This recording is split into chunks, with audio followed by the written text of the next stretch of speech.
and welcome to. I love how I just blinked on my own intro. Okay, blooper reel, blooper reel, blooper reel. Okay, hi, and welcome to College Prep with Ohima Angie. Today, we are going into our junior year, the 11th grade year of high school, and we're going to look at what are some of the things you're going to need for your 11th grade year. So stay tuned. And it's starting now. Okay, so for your junior year, it is one of the most important years. I would argue that every year is important for your high school journey, but your junior year, there is a lot going on, which is why a lot of the prepping freshman and sophomore year would help you out. If you want to see any of those videos, they'll be linked down below or popping up somewhere for you to look at, because it's also important to keep in mind that your junior year, you're gonna be so busy. So having a lot of the prep work already done makes it so much easier for you. So your junior year is when you want to start actively practicing your SAT. You can start way before. You can't start way before, but as a last resort, the junior year should be the very last year where you're actively prepping. You start from summer of junior year throughout. You want to give yourself 6 to 12 months of SAT practice, at the very least 6 months. Because remember, the SAT is standardized testing, and standardized testing is testing how you actually write the test. It is I hate it. I do hate it. I'm not gonna lie, I hate it. It's not actually measuring your intelligence, but nobody's asking me, and I'm not in the college admissions process, so I don't get to decide whether y'all take the SAT or not. Though some schools have waived it, a lot of people want to, do the Harvards and the Yales and the many other things. So you still find that the college admissions process is still pretty much the same to needing an SAT or ACT, whatever you decide to do. You still need 6 to 12 months of prep, making sure that you use Khan Academy. I absolutely love Khan Academy. 100% free. It keeps track of all your progress. You can take so many practice tests. Take advantage of it because it is so helpful. And to have it completely free, amazing. So I definitely recommend it. It's a great resource to use. And it will track, like, when you take your practice exam and you get this, it's like, oh, these are the areas that you didn't do so well. And it's amazing that it's a free app.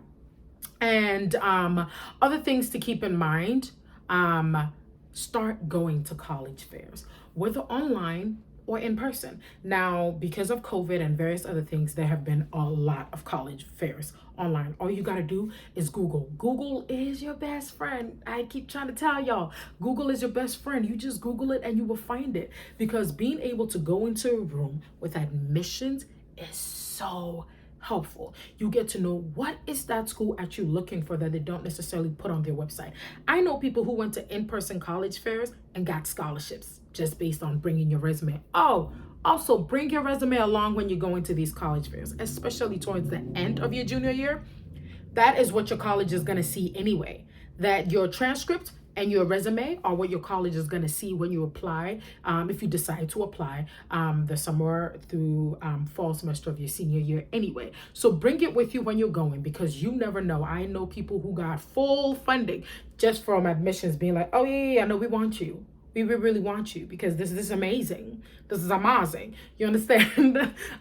So keep that in mind. You really want to be out here in these college fairs. Go career fairs. See what works for you.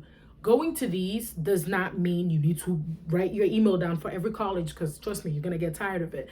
But it's a great way to also see, I maybe don't like this. Maybe I like this. Oh, it's also great for swag. I always love free college swag. You can just get the little bags, the little pens, highlighters, school supplies for the next year. Amazing. And so it does help you explore careers and various other things. And I'll put a link down below on other places. You can also look for careers that are very helpful. And then you need to start hatching your post-college plans. What do I mean by that? It is your junior year. You are, going through your junior year. There's a lot going on. It won't be that long till you're out of college. What do you want to do? Do you want to get a job out of college? Do you want to enroll in the military? Do you want to apply to college? Do you want to apply to two-year college? There's so many things you might be thinking about, and it might be overwhelming if you wait till last minute, till like the last month before you graduate to be like, what do I need to do? I need to leave. No. Take the stress off yourself and start thinking. And mind you, plans change, and it is okay. I had to have a hard conversation with my parents when I told them I wasn't going to med school, but and that was in high school. My mom took a while. That took years of getting her there, but she got there, right? And so it is so important for you to keep in mind that the college application process is just that. It's an application process. It is a process. It's going to go over several in my view, years, because you want to make sure you're picking the right set of colleges. You don't need to break the bank and apply to 50 different colleges. I don't think that's worth it. So making sure you know what colleges you want to go to, getting fee waivers for the colleges you want to go to, and then applying to those will be more helpful to you than you think. And then obviously we already know you want to prep for your SATs. I want to say that one more time just in case y'all are missing it. That is in the fall semester of your junior year. In your spring semester, that is the time to register, even sometimes in the fall. But fall to spring, that winter to spring semester of junior year is when you register for your SATs. You want to make sure you take at least one of your SATs your junior year. I'll say it again. You want to make sure if you are planning on doing standardized testing, take at least one of your SATs during your junior year. This allows you time to, if you don't get the grade that you want, study, see what you did wrong, have time to retake it, and get the results back in time to still apply. And some people are able to take it 3-4 times.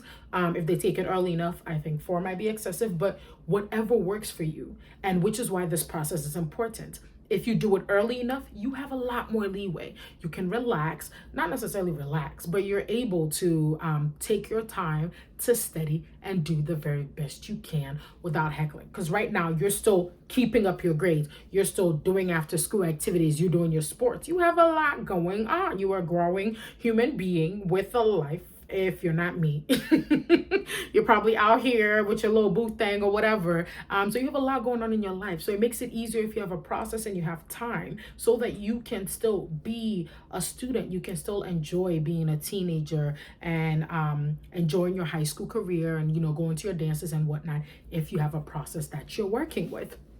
Now, you also need to map out scholarships you want to apply to. At this point, there shouldn't be a question of what scholarships, at least the big ones that you want to apply for. You want to make sure you list them all down. Their due dates are senior year, all of that. You need to make sure you have those mapped out because they're going to make such a difference in how great your junior year flows. Honestly, and how great your senior year flows. Because when you do all this prep work ahead of time, it makes it so much easier when you get to your senior year.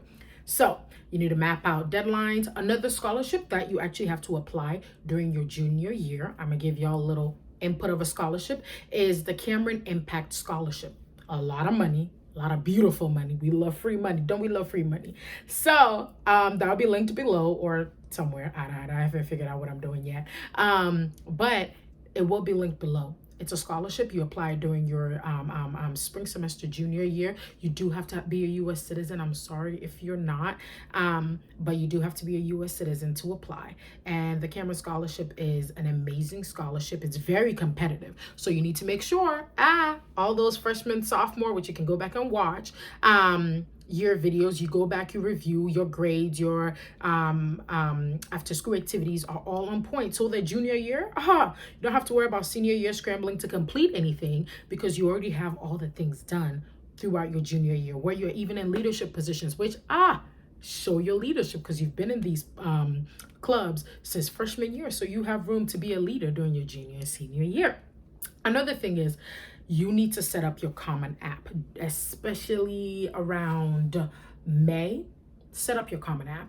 I found that very helpful when I was applying. I had my set up sophomore year though. I was way too excited to leave the house, but setting up your Common App is kind of like draining, and you don't really even have to worry about your essay until the application process opens. But what is always open is your history, your family history, all of that. You can easily get that knocked out, done, before you have to do the essays and all of that. So get all of that done, and so that by the time you're just adding schools, you're like, oh yeah, the application process is open, I'm gonna just go ahead and add all the schools that I want to apply to. It gives you more free time during your senior year, which again is gonna be a lot going on. You need to let your recommenders know. Recommendations are so important. Some schools require 2, some schools require 3 recommendations, and most of the time you need teachers as well as any mentors or any managers or anybody in your life that could give you good recommendations. Usually your teachers are your best bet because they can show this person can actually be good in academics. But sometimes it's your mentor, it's your after school activity teacher who helps you throughout everything, and they can show you're also a good citizen to your school and around your community. Let your recommenders know ahead of time and ask them this. This is very important. Will you be able to write a good recommendation for me? If you don't think you can write a good recommendation for me, let me know ahead of time and I will see what I can do. And that's just all it is. Because you do not want to ask someone and they feel obligated to do it, and then they give you a bad recommendation or a surface level recommendation. Some teachers will tell you, I don't think I know you enough to do your recommendation. Don't be offended by that. Be happy about that. They are giving you a chance to find somebody else who is able to give you a better recommendation. So take advantage of that. This is also the time to plan college visits if possible. I know it's very much a luxury to be able to do college visits. I wasn't able to, but this is a great time for you to, if you're able to go through the summer, go visit these colleges when they're open and see what they have to do. You can do the virtual visits as well, but I do recommend those in-person visits, because sometimes you walk into the school and you're like, I want to be here for the next 4 years. I never want to leave, and those make such an impact on how great your college selection will be. Because sometimes you're like, I really want to go to this school, but then you're like, I don't think I want to. It looks good on paper, but not in person. So keep in mind that college visits are also very important. If you're not able to do college visits, or even if you are, look into any info sessions your college hosts.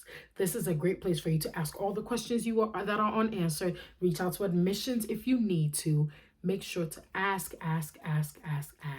It's better to know than to be ignorant. That's just the name of the game. So I know it's a lot. I think this is my longest video so far. I know it's a lot for junior year, but there is a lot going on junior year. So keep in mind that you gotta put in the process. The process is very important. Don't rush into it. When you have a process, it just makes it so much easier for you, especially someone like me, a professional procrastinator. I need everything to be organized around me for me to function. It just needs to be organized so I can procrastinate till the last minute. Don't procrastinate, kids. So y'all have a wonderful day. Please subscribe below and watch my other videos. Have a wonderful day. Bye.